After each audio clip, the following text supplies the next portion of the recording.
일부 나는 그날 모든 걸 잃었습니다. 안녕하세요. 저는 올해 67살입니다. 지금은 솔직히 말하면 하루하루가 참 무겁습니다. 눈만 떠도 가슴 한편이 뻐근하고 머릿속이 흐릿합니다. 이 나이에 내가 이런 일을 겪게 될 줄은 정말 몰랐습니다. 젊을 때는 일만 했습니다. 건설 현장에서 시작해서 중간에 철거 쪽으로도 일했고 마지막엔 학교 시설관리직으로 정규직 자리를 얻었습니다. 밤낮 없이 일했고 다치기도 많이 다쳤죠. 하지만 그 고생도 이 나이면 좀 편히 쉴 수 있으리라는 희망 하나로 견뎠습니다. 은퇴는 비교적 정해진 시간에 했습니다. 66세가 되던 해 스스로 명예롭게 물러났습니다. 퇴직금도 나왔고 국민연금도 매달 78만 원 정도 들어왔습니다.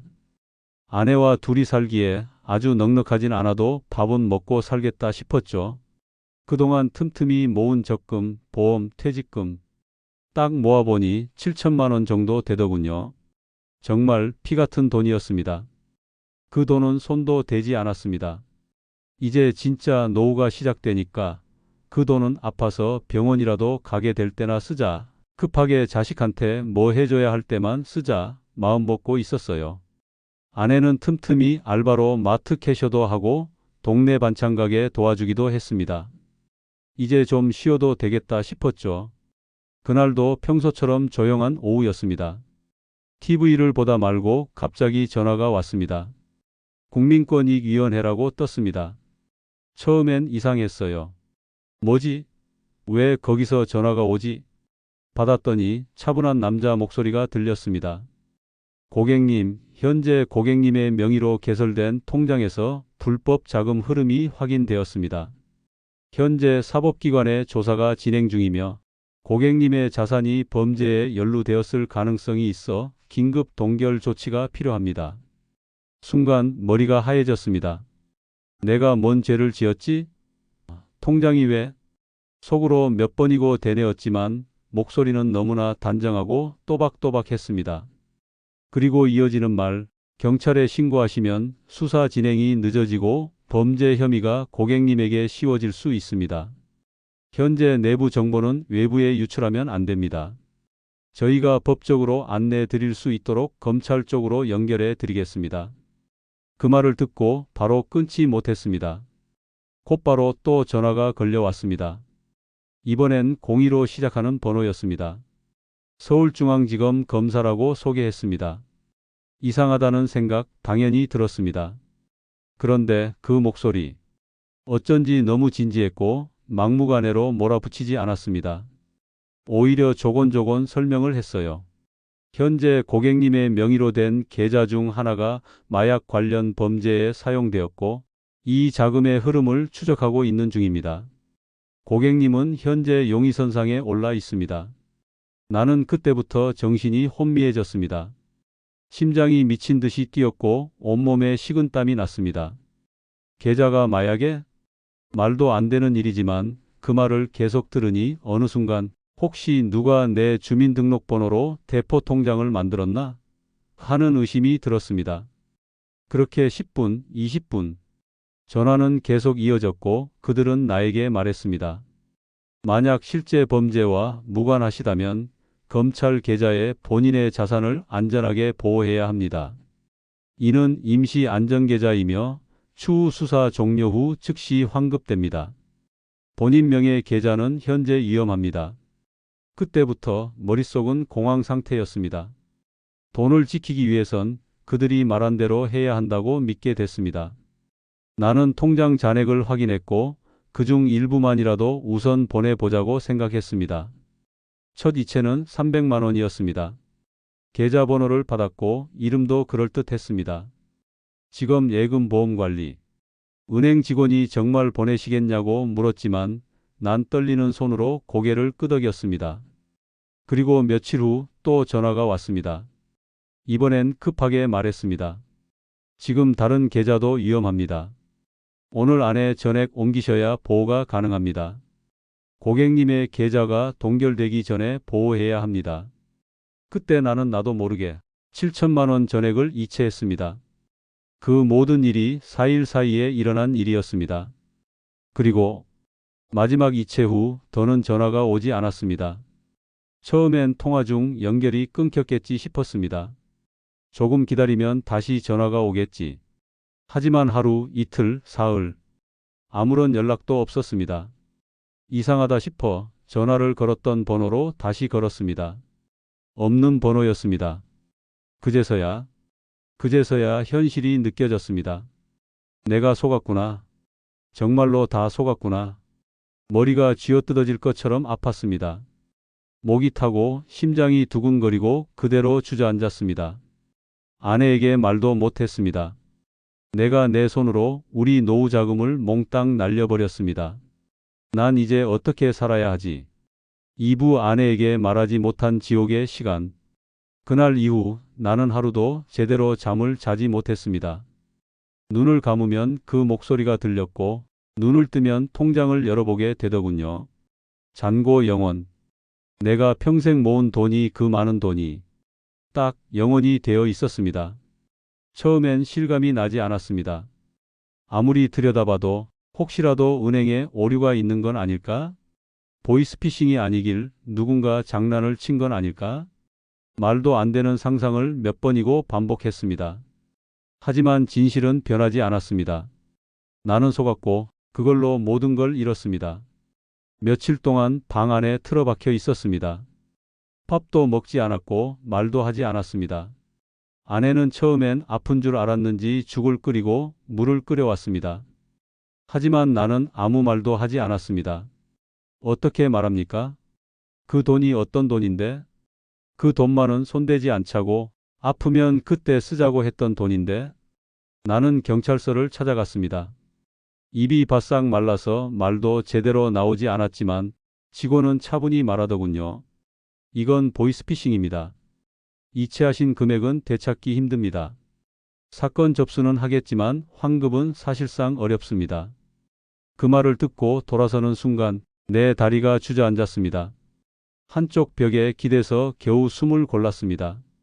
주변 사람들이 쳐다보는데도 그게 부끄러운 게 아니라 내가 내 인생을 잃었다는 사실이 너무 무서웠습니다. 돌아오는 길, 동네를 걷는데 사람들이 다 나를 보는 것 같았습니다. 저 사람 보이스피싱 당했대.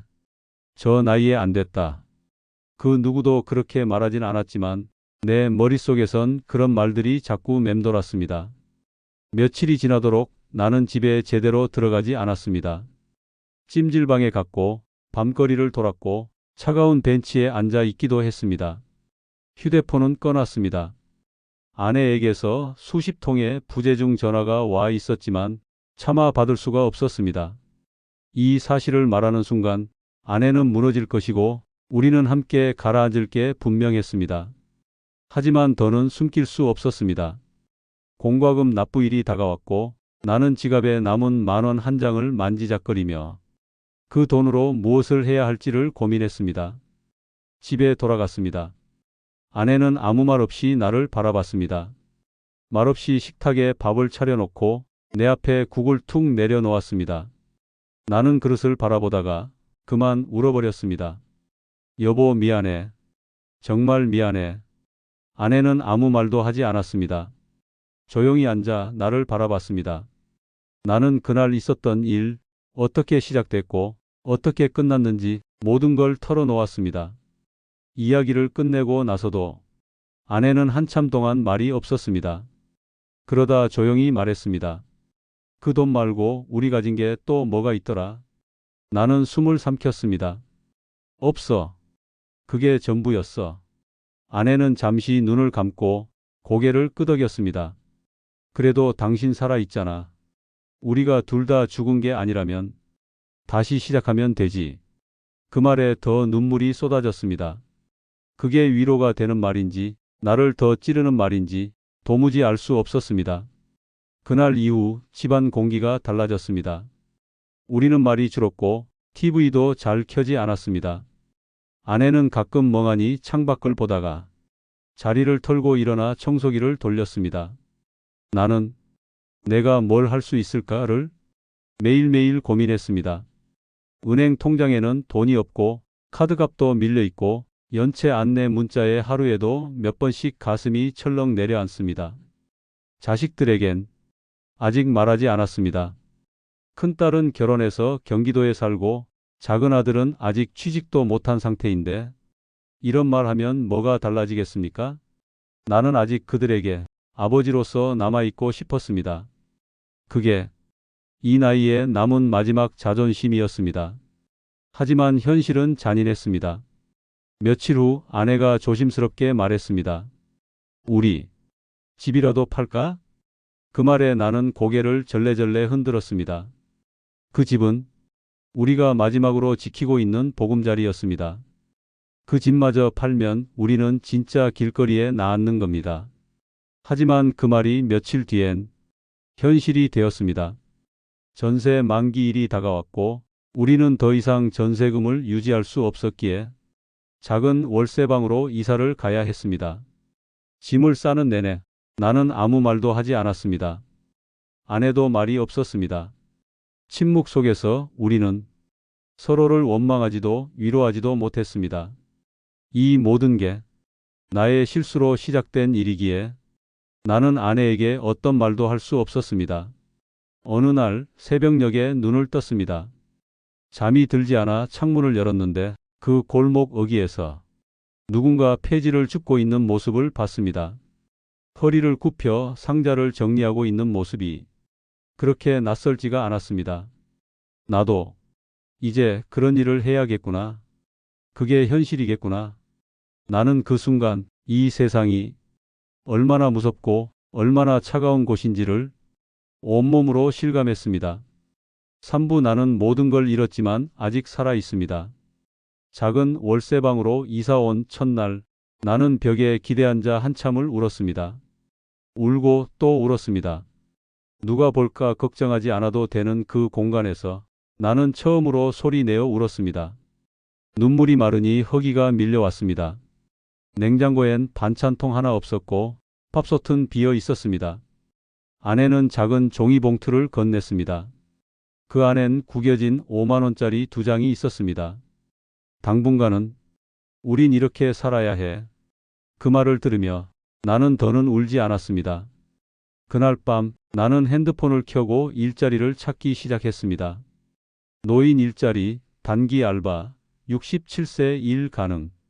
그런 키워드를 검색하며 내 손으로 무언가를 해야겠다는 생각뿐이었습니다. 이튿날 근처 구청에 갔습니다. 공공근로가 있단 말을 들었고 지원자 연령 기준이 나보다 높다는 말에 정말 다리가 풀릴 만큼 감사했습니다. 아침마다 재활용 분리수거 현장을 돌고 오후에는 동네 쓰레기통 정리를 했습니다. 손에 장갑을 끼고 코를 막으며 봉투를 정리하면서도 나는 입을 꾹 다물고 했습니다. 내가 지금 이걸 한다고 자존심이 상하지 않았냐고요? 아니요. 이미 자존심이란 건 보이스피싱에 당한 날 다 박살났습니다. 지금 내가 붙들고 있는 건 책임이었습니다. 아내와의 생활, 전기세, 수도세, 그리고 하루 세 끼 밥값, 그걸 내가 다시 책임지고 싶었습니다. 일주일이 지나고 내 손엔 첫 알바비가 들어왔습니다. 12만 6천 원. 그 돈을 손에 쥐고 나는 그 자리에서 한참을 바라봤습니다. 너무나 작고 너무나 소중한 돈이었습니다. 아내에게 그 돈을 건네자 아내는 조용히 말했습니다. 우리 오늘 라면 말고 된장찌개 해 먹자. 나는 고개를 끄덕였고 그날 저녁 된장 냄새가 진하게 퍼졌습니다. 그게 정말 오랜만에 느낀 우리 집 밥 냄새였습니다. 며칠 후 마트에서 진열 알바를 구한다는 소식을 듣고 거기에도 지원했습니다. 무릎이 아팠지만 참을 수 있었습니다. 진열대에 과자를 올리고 음료수를 나르며 나는 사람들의 발소리를 듣고 하루를 버텼습니다. 그런 나에게 다가온 사람이 있었습니다. 진열 끝에 쉬는 시간 나보다 조금 어려 보이는 남자가 말을 걸었습니다. 아저씨, 혹시 초등학교 시설 관리하셨던 분 아니세요? 고개를 돌리니 낯익은 얼굴이었습니다. 그는 내가 그 학교에서 일하던 시절 학교 행정실에서 일했던 친구였습니다. 이런 데서 뵐 줄은 몰랐네요. 근데 여기 일하시게 된 거예요? 나는 웃었습니다. 말없이 고개를 끄덕이자 그 친구가 말하더군요. 저도요. 저도 지난달에 보이스피싱 당했습니다. 사칭 문자, 링크 클릭 한 번으로 통장 싹 비었어요. 나는 그 자리에서 주저앉을 뻔했습니다. 내가 혼자가 아니었다는 걸 그제서야 처음 알았습니다. 그날 이후 그 친구와 퇴근 후 자판기 커피를 마시며 이런저런 이야기를 나눴습니다. 그 친구는 보이스피싱 피해자 모임에 나가본 적이 있다며 나에게도 함께 가보자고 했습니다. 그 모임에 나간 첫날 나는 다시 눈물을 쏟았습니다. 나보다 더 많은 금액을 잃은 사람, 직장을 잃은 사람, 가족에게 버림받은 사람까지. 그 속에서 나는 가장 평범한 피해자였습니다. 하지만 그 자리에 있는 사람들 모두 한결같이 말했습니다. 당신 잘못 아닙니다. 당신만 그런 거 아닙니다. 우리는 다시 살아갈 겁니다. 그 말들이 처음엔 허무하게 들렸지만 며칠, 몇 주가 지나며 마음에 조금씩 스며들었습니다. 나를 가장 괴롭게 했던 건 돈을 잃은 사실보다도 나는 바보다, 나는 무능하다는 그 생각들이었습니다. 하지만 그들이 말했습니다. 속인 놈들이 나쁜 겁니다. 우리는 피해자입니다. 그날 이후 나는 그 모임에서 내 이야기를 꺼내기 시작했습니다. 처음엔 손이 떨리고 입이 마르고 눈물이 앞을 가렸지만 그래도 말했습니다. 내가 67세입니다. 그리고 나는 아직 살아 있습니다. 이 말을 하는 순간 모두가 박수를 쳐주었습니다. 나는 그 자리에서 약속했습니다. 누구든 이 영상을 본다면 부디 기억해 주세요. 보이스피싱은 당신이 바보여서 당하는 게 아닙니다. 착해서 나이가 많아서 무지해서 당하는 것도 아닙니다. 그들은 당신을 속이기 위해 수백 번, 수천 번의 시뮬레이션을 거쳐 접근합니다. 당신은 결코 혼자가 아닙니다. 그리고 당신이 아무리 큰 돈을 잃었다고 해도 당신의 인생 전체를 잃은 것은 아닙니다. 나는 다시 일어나고 있습니다. 매일이 힘들지만 그래도 하루하루 버티고 있습니다. 그리고 그 속에서 작게나마 웃고 있습니다. 비록 나는 평생을 모은 노후 자금을 한순간에 잃었지만 아직 살아있고 아직 숨쉬고 있고 아직 내 곁엔 사람이 있습니다. 이 영상을 보시는 여러분, 제발 절대로 전화로 돈 보내지 마세요. 그 돈은 누구보다 당신이 인생입니다.